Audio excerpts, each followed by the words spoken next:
Mga kababayan, kaya naman, yung pag-file ng libel case o uh, cyber libel case, dito kay pangalan nito, kay Barbers, ay deserve niya. Okay? Pero ngayon, tignan natin. Okay? May sinasabi siya na parang duwag daw itong mga tayo, 37 vloggers, and ginagamit lang daw natin. Mamaya basahin ko yung statement niya, no? Ginagamit lang daw yung batas para magtago kami or iti-take advantage daw yung batas para magtago kami at hindi kami pupunta dyan sa kanilang TRICOM hearing na yan. Kung hindi ka naman kabubububuhan ka jutang Jinemis, hindi ba isang matapang na hakbang ang ginagawa? Isama ko na yung sarili ko, well, yung mga palangga ko dyan, although I'm not included sa nag-file ng case, hindi ba isang matapang na hakbang ang ginawa ng mga anti-bangag vloggers? Nakasuhan kang hinayupa ka sa pag-aakusa mo sa amin na kami ay narco and pogo vloggers. Dahil yan ang pakalat yung fake news eh. 'Di ba? Na kami ay trolls. Pero ang buha ka ng Jinemes kayo, si Lisa Tanas at si Marcos Bangag, ang mayroong trolls. Kahit tignan nyo ang kanilang account ngayon, ang dami ko ng mga in-expose dyan, mga screenshots, na mismo yung nung Presidential Communications Office na yan ang nagpapakalat ng fake news. Yang si Bukangkang na tinanggal nilang undersecretary. Di ba? Meron tayong screenshot na pinersent na allegedly siya ay kumukubra ng 3 to 5 million not dollars, pesos, mga kababayan, na budget para sa kanilang mga bangag vloggers or pro-bangag vloggers. Okay? Siguro binibigyan na ng barya pero malaki pa rin itong mga pro-bangag vloggers, tapos according to our source ay bumubulsa ng 3 to 5 million pesos. Ngayon, ito si Lisa Tanas, di ba, sinabi ko sa inyo, meron din tayong source dyan na may binabayaran siyang firm na 5 million a month, ang firm na binabayaran ni Lisa Tanas para mag-trolling, magsabi na siya ay mudlo, na hindi siya mudlo, hindi siya butod. So bakit tayo lang ang iniimbestigahan na anti-bangag vloggers? So makikita mo talaga na ang target nila is tayo, right? Trollbuster. Okay, basahin natin to. Okay. So dahil nga doon sa pag-file ng case kahapon dyan sa Pilipinas, nila Cathy, I hope makausap natin si mga palangga natin no soon.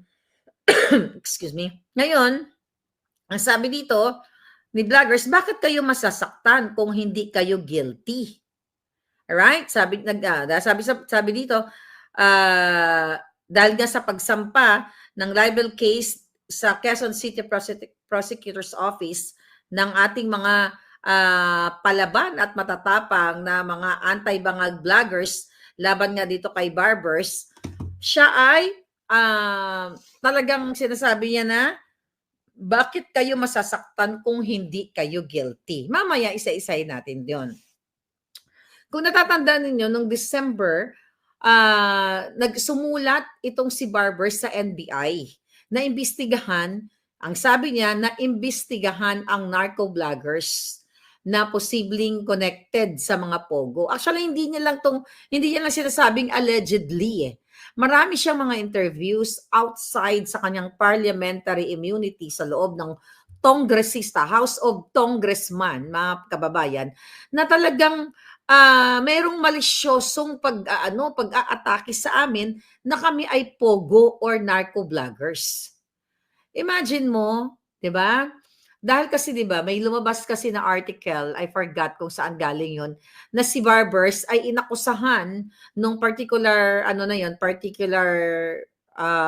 I think taga Bukidnon din 'yon yung sumulat na 'yon. Na inakusahan siya at ang kanyang mga pamilya na mga pulboronic diyan sa kanilang lugar. Kaya galit na galit siya ngayon, 'di ba? Kaya nga dapat ikaw ang imbestigahan ng NBI, nahunghang ka. 'Di ba? Ikaw diyan ang head ng House Committee on Dangerous Drugs. Pero ayaw mong ipatawag si Cathy Bitag. patungkol sa accusation niya na si Marcos Jr. ay isang addictus benedictus at si Lisa Tanas, kidnapper, tsakera, smuggler, ay inabutan siya ng droga o pulburon. Di ba, ikaw yung head. Pero gusto niyong punteriyan dahil magkakasabwat kayong hinayupak kayo na talagang patahimikin kami. You know why? Mga palangga, alam naman natin, alam nyo naman yan, na kaya kami pinapatawag dyan sa committee na mga HUAD committee na yan o TRICOM na yan, kasi nga iko-contempt kami. Diba? Kayo dyan. Ako gugurgurin talaga ako dahil, prior to that hearing na yan, si Lisa Tanas at si Robles kasama yan sa kaso ko na merong nagbigay sa atin na na informante, nagugurgurin, na pinagugurgur nila ako. So kaya itong nangyayari sa ating mga palangga, actually slight lang, wala pa to sa nangyayari sa akin. Sa ginagawa nilang, akala nila kasi mapapay, madidrain nila ako physically, mentally, financially. Yun kasi yung target nila. Alam nyo naman, last year, sunod-sunod yung kinaso nila sa akin. 4 cases, lahat yung defamatory. Hinabol nila ako dito, di ba? Civil case yun, mga palangga. Kaya nakapag-file sila dito at ginagastos nila ang kaba ng bayan.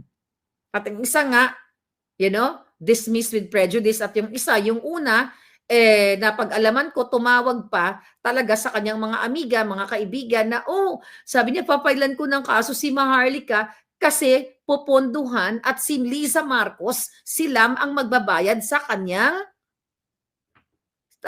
lawyer's fee. Kaya ngayon, umiikot ang tumbong ng mga buwaka ng inang to, di ba? Na pinaimbestigahan din. Ipinapropose nila yan. Isa sa mga cases ko dito, mga kababayan, pinapropose nila, gusto nilang malaman yung finances ko. And I will fight. Okay? Kung sino ang gumagastos daw sa case ko. Yan ang challenge ko sa mga bangag na ito. Okay? Kasi iniisip nila, okay, ang nasa utak nila, ako ay pinupondohan ng narco o ng polboronic kung sino pa man. Ganon din yung pagbibintang nila dito sa ating mga vloggers dyan, anti-bangag vloggers. Wala silang makikita hanggang sa huling laban na ito, wala silang makikita na ni piso ay nagbigay ang narco o pogo sa akin o dito sa itong mga palangga ko. Dahil ang nakikinabang sa narco at pogo ay si Marcos Jr., si Lisa Tanas, election season pa lang. Yung isa yan sa mga expose ko at eto nga etong sinasabi ko. Mga kababayan, ang pagpapatawag sa atin sa Congress sa aming mga NARC 37 ay talagang para i-contempt kami, para ikulong kami, magkamali man kami ng, actually kahit hindi ka magkamali ng iyong pagsagot, ay ikukulong ka talaga nila gamit yang panangga nilang contempt. Kaya matatapang yung mga buwaka ng inang yan. Hamunin, yung mga hayop na yan, yung mga kongresista na yan, katulad ni Abante, ni Fernandez, pag wala na kayong immunity, mga hinayupa kayo, di ba? Mga talawan kayo, mga duwag. Tapos ngayon dahil ginawa ng mga vloggers, anti-bangag vloggers, ang tamang avenue to file a case against you, Barbers, at meron pa, hindi lang si Barbers ang papailan ng case na yan. Tapos ang sinasabi pa niya, karamihan daw sa nagsampa ng kaso ay mga vlogger nga na inimbitahan, yun nga, doon sa pagdinig sa TRICOM, pero hindi dumating o hindi dumalo. Kaya sabi niya, ni Barbers, ginagamit namin, ng mga vloggers, ang korte bilang panangga sa pagpapakalat ng maling impormasyon at paninirang puri. Paano namin ginagamit ang korte at panangga? Yan ang fair square na laban. Kung ikaw na julul ka, na alam mo, sigurado ka na may ebidensya kang jutang genemis ka na kami ay narco, yung sumampas sa'yo na kaso kami ay narco at pogo-funded vloggers, ipakita mo sa korte. Ako hinahamon ko yung amo mo si Bangag at si Lisa Tanas. 'Di ba ano ang sinasabi ko? Si Marcos Jr. ay addictus benedictus. Yan kung hindi totoo ay paninirang puri. Pero bakit takot yung hinayupak na yan na mag-file ng case against me? Which is sinabi nila nung July na makikipag-ugnayan sila sa Amerika. Dahil, deep fake or fake news or fabricated or, manipulated yung video. Bakit hindi sila mag-file ng case? Presidente yan. Yan si Lisa, kung si Cathy Binag nga, hindi nila ma-file-an ng case. Di ba? About sa paggagamit nila ng pulburon at sa involved nila dito sa pagsingot and everything, kasi alam nila na may matibay na ebidensya. Kasi once na nag-file ng case against kay Cathy, against sa akin, di ba yung video na yan na ipinakita ko sa inyo mga kababayan, although na forensic examine na yan, i-examine uli yan ng korte at doon magkakaalaman kung si Maharlika ay nagsasabi ng katotohanan na yung video na yon ay authentic.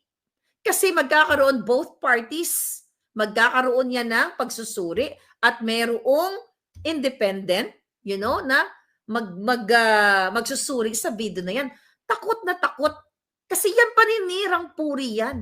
Kung hindi yan totoo. Yung sinasabi ko na si Lisa Tanas, si Lisa Marcos, si Teddy Boy Locsin ang kanyang asawa, ang DFA, ay naggumawa ng fabricated crime at nagsabwatan para tuluyang makidnap nila ang dalawang bata mula sa Turkey. At nandyan na ngayon sa Pilipinas at hindi nakakausap ang kanilang ina dahil pinakidnap. Di ba? Nakipagsabwatan si Lisa Tanas sa tatay ng mga bata dahil according to distressed mother ay magkasabwat sila sa mga illegal na business. Etong sinasabi ko, defamatory ito kung hindi ito totoo. Kaso takot yung mga buwaka ng inang, even yung si Francis Lloyd Chua, takot siya kasi may mga ebidensya na sa loob ng iPad na magkasabwat sila ni Lisa. The reason why nabigyan ng protection si distressed mother sa Belgium. Kaya nga, abangan niyo po, yung busy pa kasi siya eh. So, hindi pa namin ma-release yung video. So, ibig sabihin mga palangga, because we talk about what dito? Fake news, trolls. Okay? Galit na galit itong mga hinayupak na ito, katulad ni Barbers sa amin, kasi sinasabi namin ang katotohanan. Kahit murahin namin ikaw, buha ka ng Genemis ka, Barbers, 10 ng pamilya mo na nakikinabang sa pera ng bayan, sa pinapasweldo sa'yo, o kung may mga illegal kang mga transaksyon, buha ka ng ina mo dahil yan ayaw mo marinig, di ba? Karapatan ko yan. Karapatan ko bilang isang tao, yan ang nararamdaman kong puot at galit sa ginagawa mo. Is that libelous? No. Ang mura na buha ka ng ina ay hindi libelous. Dapat kinasuhan na. O, kung si Obama nga walang nagawa. O, nung binulyawan siya ni Pangulong Duterte, ikaw sino kayo? Putang ina ninyo lahat. Ayaw niyong mamura, huwag kayong magtrabaho sa gobyerno or magtrabaho kayo ng tama, gawin niyo ang serbisyo publiko, hindi yung minura kayo, papatawag niyo dyan sa TRICOM niyo, tapos ikukulong niyo mga hinayupa kayo. Kung matapang kayo, lumabas kayo dyan, magsuot tayo ng boxing gloves, kahit babae ako, pitikin ko yung mga itlog nyong mga supot. Alright? Tapos ano sinasabi ni Barbers dito? Okay? Ginagamit ng mga vloggers ang korte para panangga sa pagpapakalat ng maling impormasyon. Julul ka. Di ba? Papayag ba ang korte na mga yan magpapagamit? Yung iba dyan, ginagamit, binabayaran ni Lisa Tanas at baka ikaw, may kakilala ka mga judge na pwede mong bayaran and everything. Okay? Tapos sinasabi pa niya, palangga, sabi niya, hindi daw siya nagbanggit ng pangalan sa kanyang mga talumpati at mga panayam. Kaya sabi daw niya, kung nag-react ay maaaring indikasyon ito ng kanilang pagkasangkot. Yun ang sabi niya. Ang sabi pa ni Barbers, okay lang sa akin na punahin ang mga palpak o mali sa aming trabaho. Pero pag mumurahin o babastusin nyo na kami ng walang malinaw na dahilan at deliberate na di kukunin ang aming panig sa issue ng inyong pagbablog, isang ibang usapan na yan. Okay, sagutin natin yan. Okay lang sa'yo na punahin ang mga palpak. Tapos, Tangina ninyo, ang pinupuna nga namin yung panggigipit ninyo, yung pagkulong nyo kay Colonel Grijaldo, ang pag-contempt nyo dahil sa pagsabi nung ng Colonel Grijaldo na pulis na nagsisilbi sa bayan na kinausap o kinumbinsi o kinumpluwensyahan siya ni Fernandez at itong ni Abante para magsinungaling sa inyong paghiring dyan na idawit ang mga Duterte. So galit kayo mga jutang ginina ninyo, galit kayo? Pambabastos ba yan? Pambabastos ba ang pagmumura? Ang tawag dyan, outburst, emotion, dahil sa inyong kademonyuhan. Dapat nga hindi lang mura. Kung may bitay nga, dapat jetayin kayong lahat sa kahayupan ninyo. Nasasaktan ka sa mura?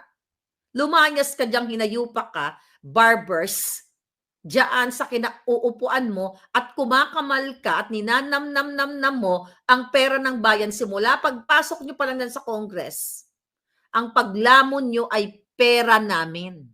Kasama ako dyan, kahit sa Amerika ako, pera ng taong bayan. Ano ang sabi mo pa?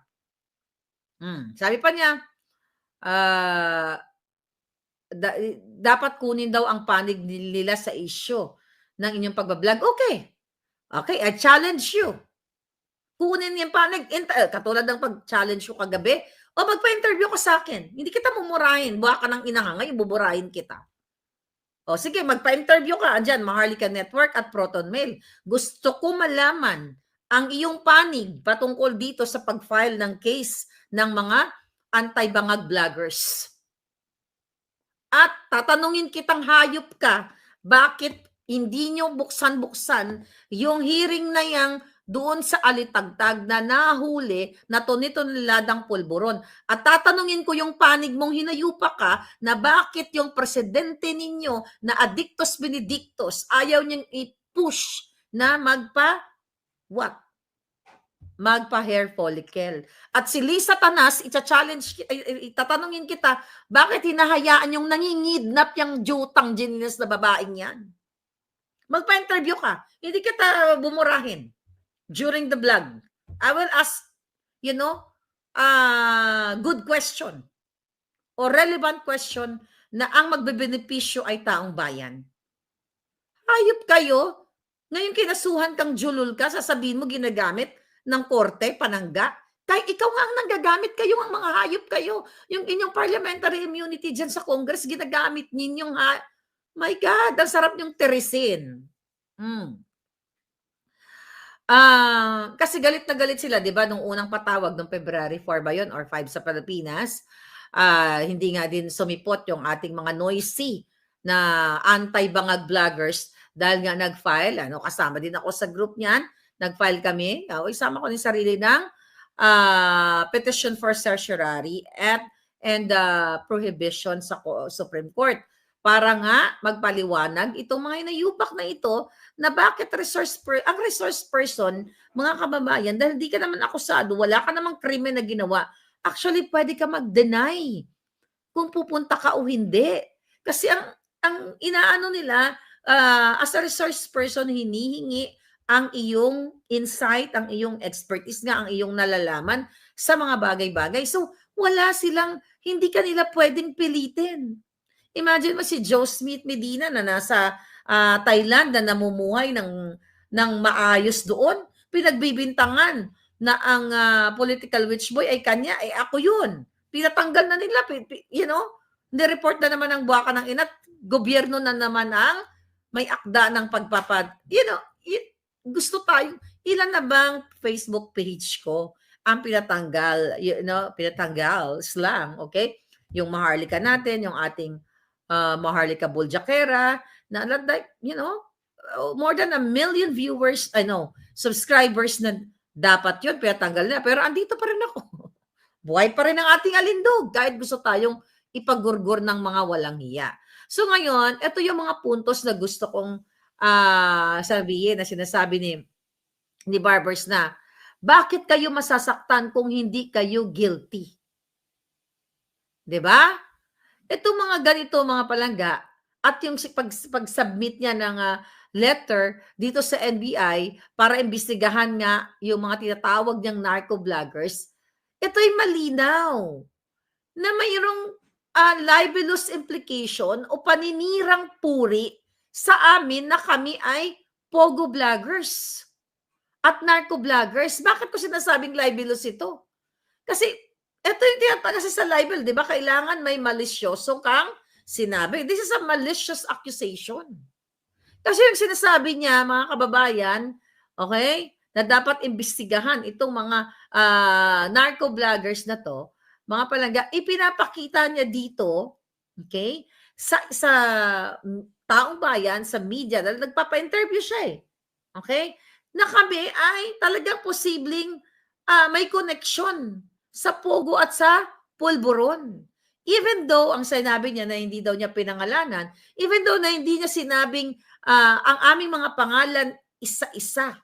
Pero yung context ng kanyang pagka-deliver, ng kanyang interview, ng kanyang pananalita, mga palangga, sa kanyang mga media interview, mga press conference siya, ay pagpaparinig o ang tawag dyan ay innuendo.